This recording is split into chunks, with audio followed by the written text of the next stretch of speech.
Olá, mulher inquieta. Seja bem-vinda ao meu, ao seu, ao nosso canal.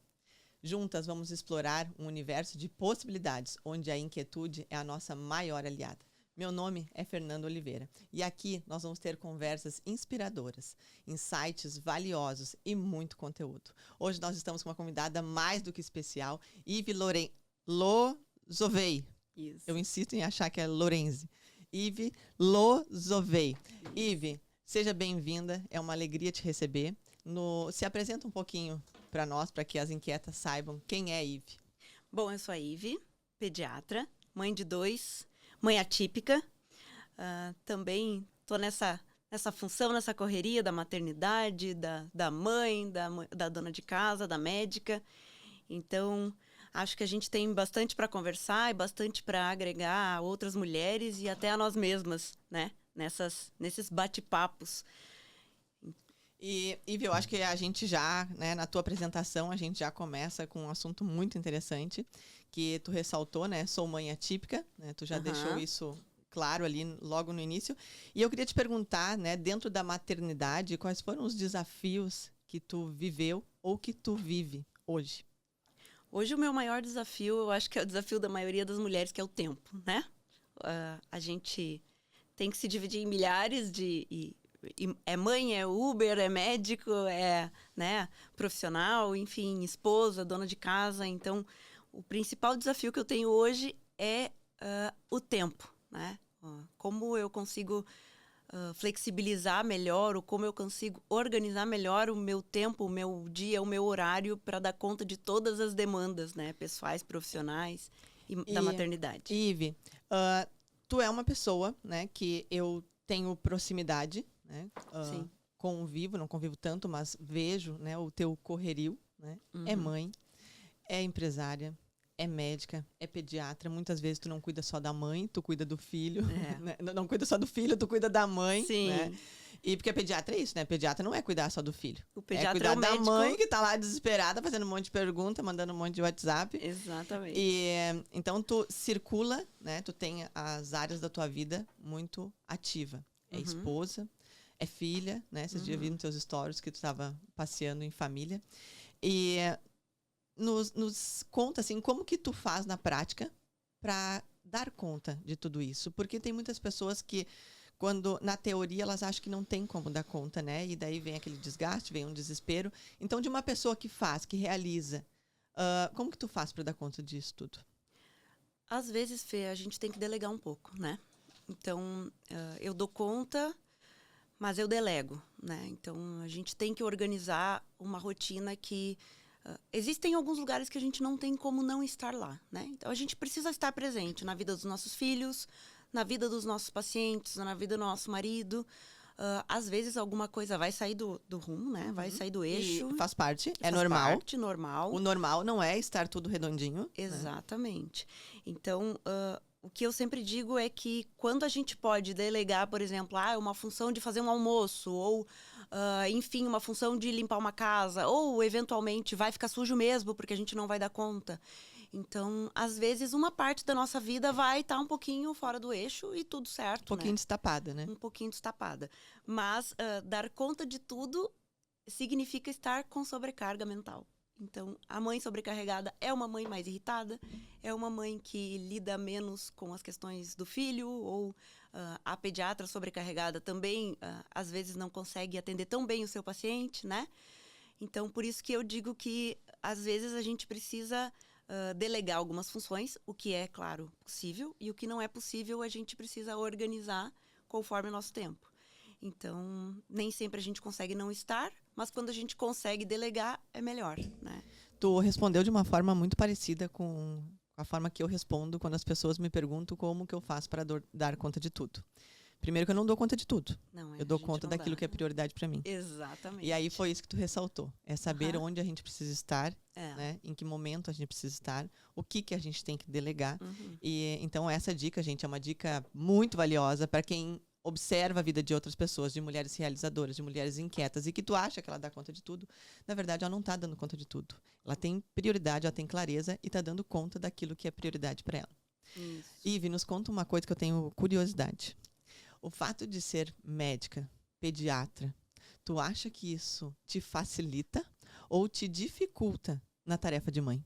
Porque tu sabe o que é certo, tu sabe aquilo que é perfeito, tu sabe o que tem que ser feito, né? E muitas vezes nós mães sabemos que é necessário sair do perfeito, né? Sair daquilo que a gente sabe.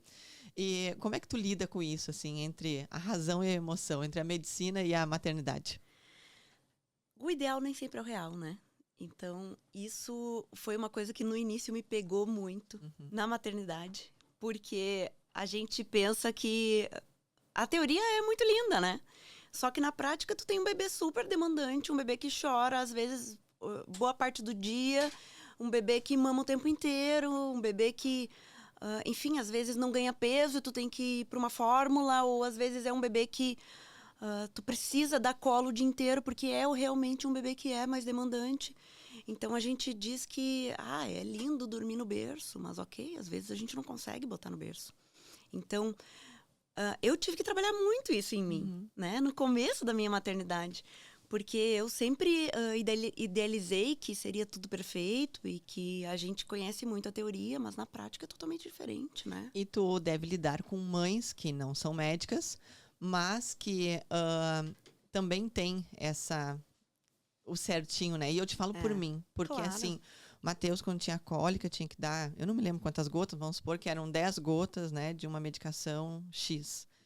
Pra mim, 10 gotas é 10 gotas. Marcelo botava 11, eu tinha um troço, né? E daí eu fico pensando, gente, como é que as médicas lidam com isso, né? Porque eu também sou do certinho, mas o certinho sobre o que tu vai me indicar, né? E como é que tu faz, assim, pra ajustar essas mães, né? Que também tem pra relaxar, né? Pra tipo, calma, nem tudo é perdido, nem tudo é perfeito. Por tu sentir os dois lados, né? Tanto o lado que tem que relaxar, quanto o lado que tem que ser tudo certinho. Mas é exatamente o que eu falo. Gente, o ideal nem sempre é o real. E tudo bem, tá chovendo lá fora e tu vai ter que dar 1 hora a mais de tela pra criança, ok. Né? A gente tem que, claro, a gente tem que seguir as diretrizes, a gente tem que, na maior parte do tempo, tentar ser o melhor, mas a gente tem que ser o melhor do que a gente pode ser. Então, senão a gente vai estar muito sobrecarregada. E isso é uma coisa que eu aprendi muito na minha maternidade, que eu levo muito pro consultório. Não pode dar bico, ou não pode. E as mães ficam surtadas, né? Sobrecarregadas, surtadas e... mas porque eu botei uma pazinha a mais de leite na mamadeira, ou porque, de repente o bebê fez um cocô a mais do que, né? Sabe? Então, tudo que escapa um pouquinho, a gente se desespera. E eu também sou mãe, eu também sei que isso acontece. Mas a gente precisa entender, e essa frase é uma frase que eu sempre digo e que eu falo para as mães. Gente, o ideal, o que está nos livros, não é a nossa maternidade real.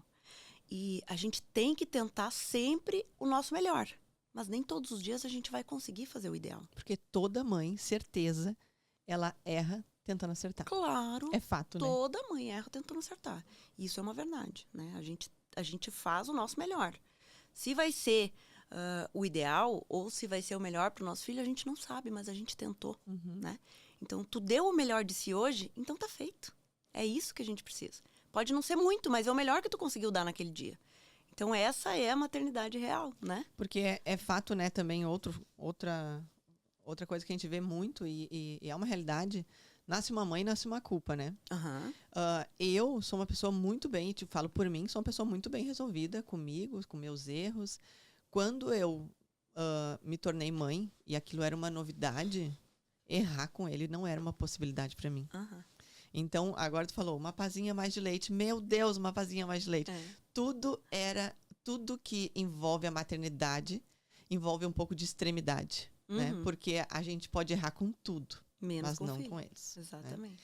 Né? Então, ouvir de ti, que é pediatra, bem conceituado, fica leve, né? Pena que eu não ouvi antes, né? Pena que eu tô... mas até quando a gente faz nossas conversas, consultas, fica mais leve, né? Então, acho que o pediatra ser leve também é algo muito especial, né? Porque pra a quem maternidade e a nossa culpa, a nossa sobrecarga é muito pesada. E os teus filhos têm o pediatra deles. Tem os pediatras deles. Tem porque eu acho que isso não é uma carga que eu precise levar, sabe? Então, às vezes, há uma decisão que eu tenho que tomar a respeito de um antibiótico ou de uma intervenção a mais. Eu não posso carregar esta culpa, né? É uma decisão que te traz paz de espírito, né? Exatamente. Às vezes até uma troca com outro profissional, mas tu não carrega aquilo sozinho. E porque ali eu não sou pediatra, eu sou mãe. Então, naquele momento, o meu emocional, ele tá envolto de toda a doença ou de toda a questão do meu filho.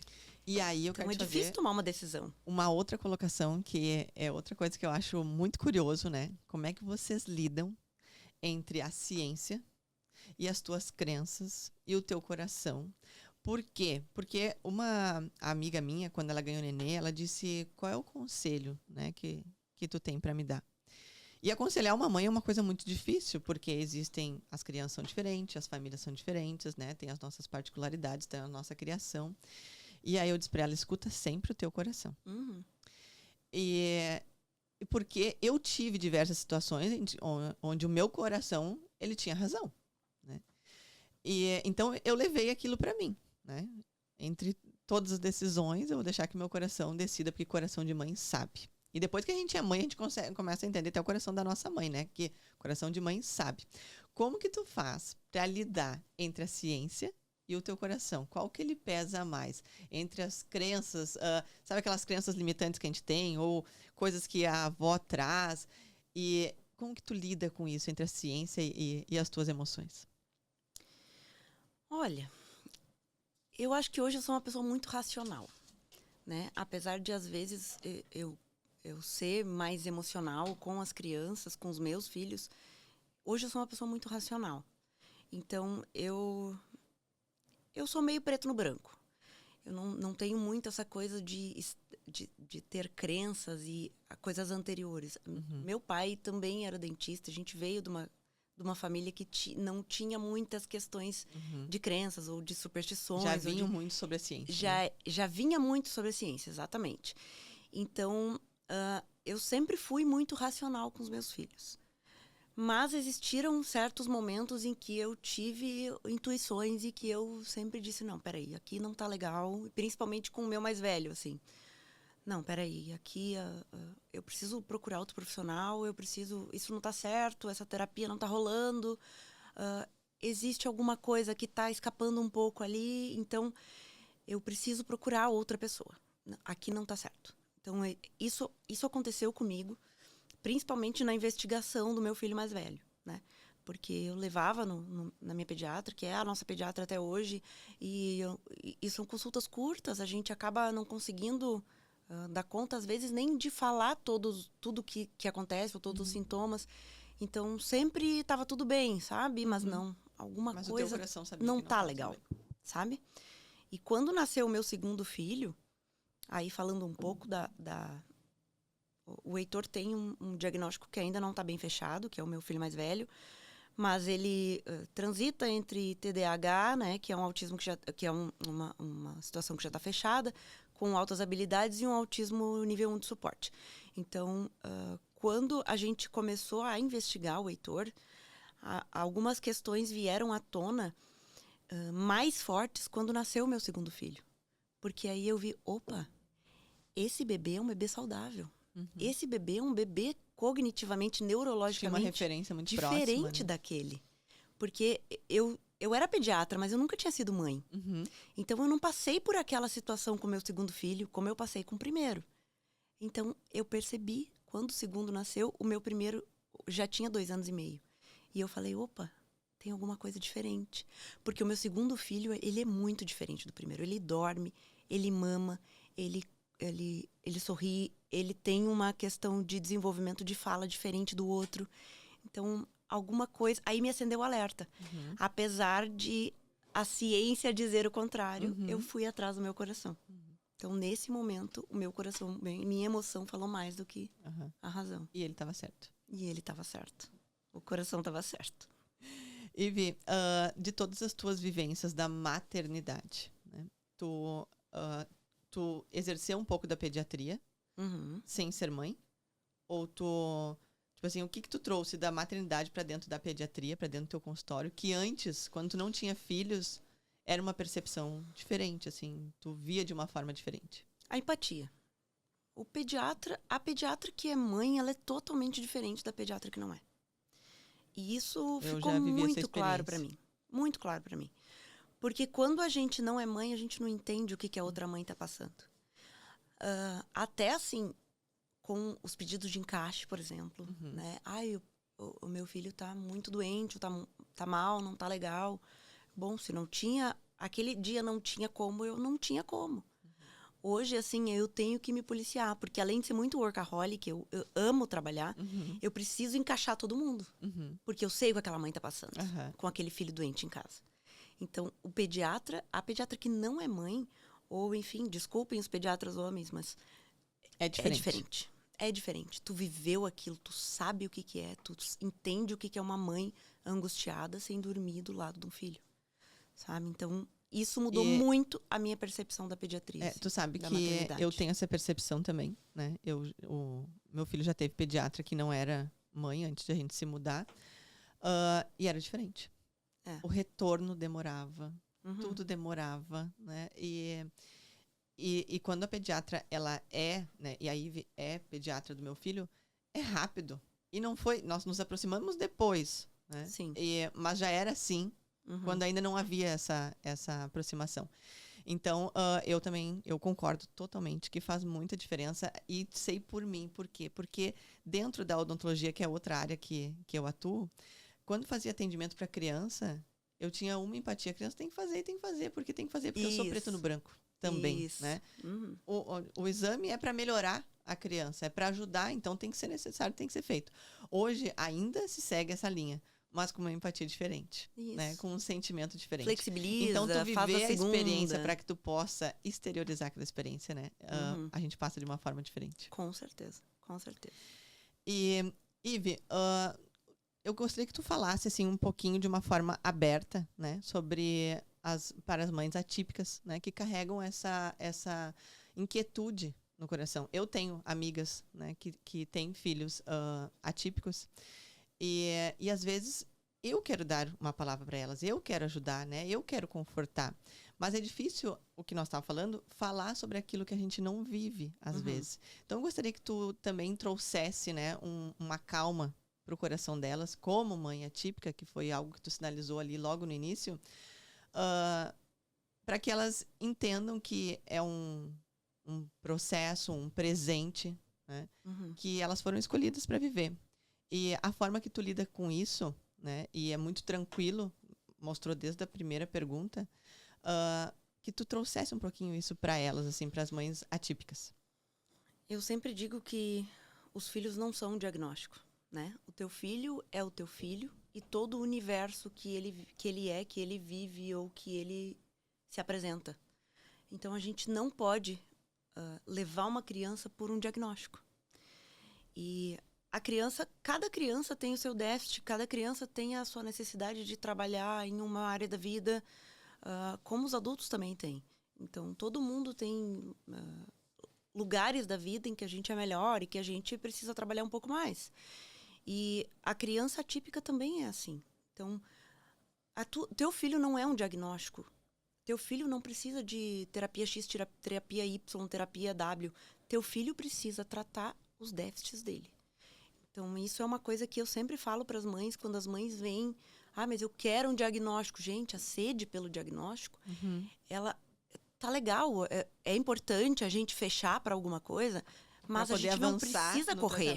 Né? Mas a gente não precisa correr. Mas o mais importante, né, Ive, é o entendimento. Quando tu entende a criança, tu consegue dar o suporte que ela precisa. Exatamente. Né? Dar o suporte não depende do diagnóstico. E muitas vezes a gente dá um suporte, faz uma intervenção precoce num bebê ou numa criança, e ele não fecha para nada no futuro. E tudo certo, sabe? A gente não precisa fechar diagnóstico para fazer uma terapia, para fazer uma intervenção de fono, para fazer uma terapia ocupacional, ou para fazer uma psicoterapia. A gente tem que ver a criança como um ser único, né? Como um ser diferente. Porque todo autista, ou todo TDAH, ou todo neuropata, ou toda criança que tenha um déficit, por exemplo, motor, ela é uma criança diferente. Como todo adulto é diferente. Então, né, as diferenças existem e ok, ser diferente é normal. Né? A gente não precisa dar um diagnóstico. A gente não precisa se bitolar em procurar alguma coisa. Seja mais leve, né? Tem que ser leve. Né? Vamos para terapia, vamos trabalhar isso, vamos trabalhar aquilo, vamos E o trabalhar movimento o que de criança fazer, precisa. né? Não só querer o diagnóstico. Exatamente. E até depois de ter o diagnóstico, fazer algo para que haja uma Isso, evolução. exatamente. Respeitar os marcos do desenvolvimento, porque Uhum. isso de cada criança é uma criança, ou cada criança tem o seu tempo.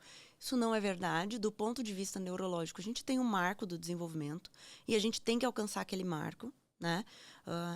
Em idade variável de idade, mas dentro de um período específico, né? Uhum. Não dá para esperar que uma criança de 2 anos que não fala nada, um dia vai falar com 3, com 5. Uhum. Não. A gente tem que ir atrás. Até porque a gente precisa que essa criança seja estimulada desde o começo, para lá na frente não estar muito atrasada com relação às outras crianças, né? Uhum. E conseguir dar conta de tudo que ela tem para dar na vidinha dela. Mas a gente realmente precisa ser mais leve. Como mãe atípica, né? A gente precisa ser mais leve. E entender que é pesado, entender que é penoso, entender que a gente vai chorar, entender que a gente vai sofrer. E que nem sempre a gente vai ver aquilo como uma coisa boa ou como um presente, né? Na maioria das vezes, essas crianças vêm para nos ensinar muito. Uhum. Mas é um dia a dia muito pesado. E eu sempre digo, né? Ah, mas é um autista leve.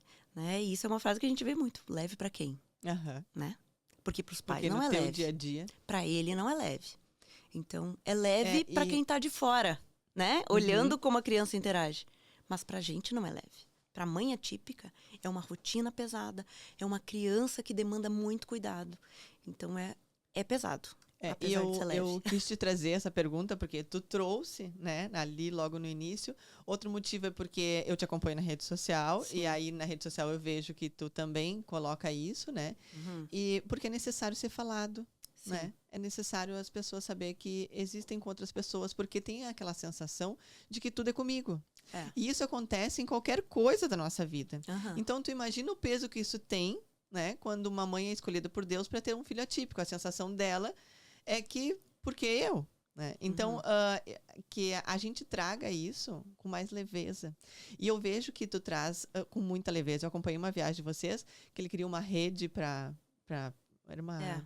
E aí saco de cebola. Isso, aí um ficou com a bola e o outro ficou com O saco de cebola. com o saco e estava resolvido. Uhum. Então, assim, a leveza que se teve ali, né? A solução e o entendimento, né? Uhum. Ainda não conseguimos resolver, mas vamos resolver daqui um pouquinho. Até que acharam o tal do... Não, acho que era o saco de uma bola. Isso, E ele aí, queria plantar... ficou com o saco. Ele queria fazer um filtro para colocar no aquário de peixe. Isso mesmo, E isso aí mesmo. ele queria um saco de cebola. Aí um ficou com a bola, o outro ficou com o saco e todo mundo ficou feliz. Isso. E eu achei aquilo sensacional, sabe? Porque houve a solução, todo mundo ficou feliz, mas só houve a solução porque se houve amor, paciência e entendimento sobre o que estava acontecendo, né? Porque senão a gente pensa só comigo, não aproveita momento nenhum e fica sem o aproveitar e sem o entendimento. Então eu acho que foi muito válido esse teu esclarecimento, eu acho que vai acalmar o coração de muita mamãe. Sim. E aí, falando em mamãe, pediatra não fecha consultório, né? É 24 horas de trabalho, sexta, sábado, domingo, qualquer momento, o tempo inteiro. Deixa eu tomar uma água aqui, peraí. Só que o pediatra, ele também tem os filhos dele, a vida dele, esposo, esposa, né? Como que tu faz na prática, mas na prática mesmo, para administrar isso? Porque tu, assim como eu, tu é apaixonado pelo trabalho, e eu sei que tem outras mulheres que são também. Eu amo trabalhar, eu não me sinto trabalhando em nenhum minuto, porque eu amo muito o que eu faço. E eu vejo que tu tenha esse mesmo estilo. Então, quando a gente ama o que a gente faz, a gente parece que não está trabalhando, mas para quem está observando, sim, tu está trabalhando. Como que tu faz para que tu consiga responder e administrar? Porque não é uma criança, são várias crianças que te solicitam, né? Várias mães que te solicitam 24 horas por dia. Tu deixa o celular mais afastado, tu cria momentos na tua família para ter mais intensidade, mais atividade, para ser de forma, tempo de qualidade mais intenso, para compensar isso tudo. Como é que tu faz, assim, para administrar? Eu e o Luiz, que é o meu marido, nós somos médicos, né? Então, nós lidamos com essa dificuldade todos os dias. Com a questão do celular, principalmente, né? A gente tem demanda, enfim, de pacientes no WhatsApp, o Luiz também. A gente tem demanda, São 2 às vezes, médicos em casa, né? De agenda, né? De organizar agendas, né? E então, a gente tem alguns combinados, assim, né? De tentar não usar o celular na frente das crianças, né? Quando eles estão junto, de tentar dar mais atenção. E, às vezes, um dá um puxão de orelha no outro, sabe? Cara, vamos diminuir ele, né? Quem sabe a gente dá mais atenção. Não tá legal. E isso a gente abriu. A gente abriu para que um chame a atenção do outro. Porque, às vezes, a gente não se percebe. E a gente tá lá respondendo e o filho tá ali, né? Então, a gente tomou essa conduta e a gente tem tentado afastar o celular, principalmente quando a gente tá com eles. Outra coisa que eu fiz de muito importante, que eu acho que foi um divisor de águas na minha vida, foi parar de atender a convênios. Né? Eu atendia a convênios, o meu consultório bombava muito, assim, era muito cheio.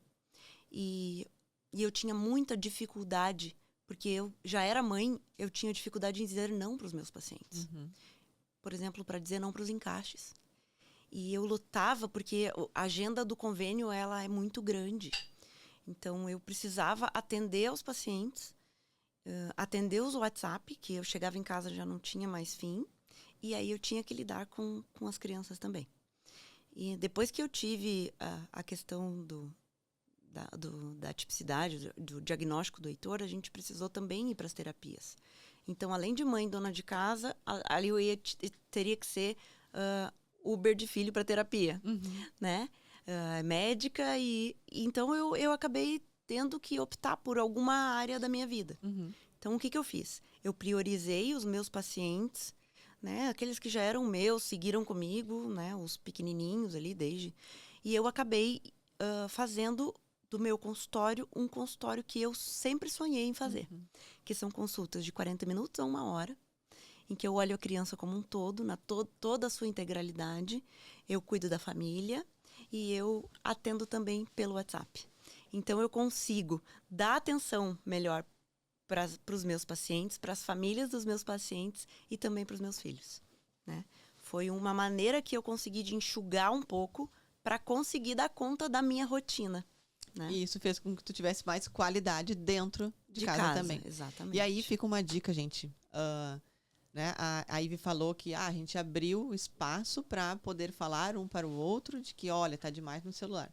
O celular hoje, ele nos rouba muito do nosso tempo. E o nosso tempo, quando ele rouba nosso tempo, ele rouba um pouquinho da nossa família, um pouquinho do nosso trabalho, um pouquinho do nosso tempo pessoal, um pouquinho do nosso esporte. Ele rouba um pouquinho de tudo, se a gente não cuidar. Então, lá em casa, né? Vou explicar para vocês como é que funciona lá em casa. Lá em casa, nós também temos essa comunicação aberta. Tá demais no telefone. Inclusive, para que o Matheus nos sinalize. Não é só entre adultos. Qualquer um pode sinalizar se tá demais. E aí, nós temos um balde de pipoca, né? Que eu ganhei num aniversário. E eu tirei o adesivo e coloquei, deixe o seu celular aqui. Então, se o balde de pipoca aparecer na sala, é porque alguém está sinalizando de que, não tá legal. Estão passando do limite. Demais. Adorei. Então, assim, às vezes, esse abrir a comunicação, também, ele abre espaço para pessoas. Né? E que nesta correria, eu também trabalho com celular.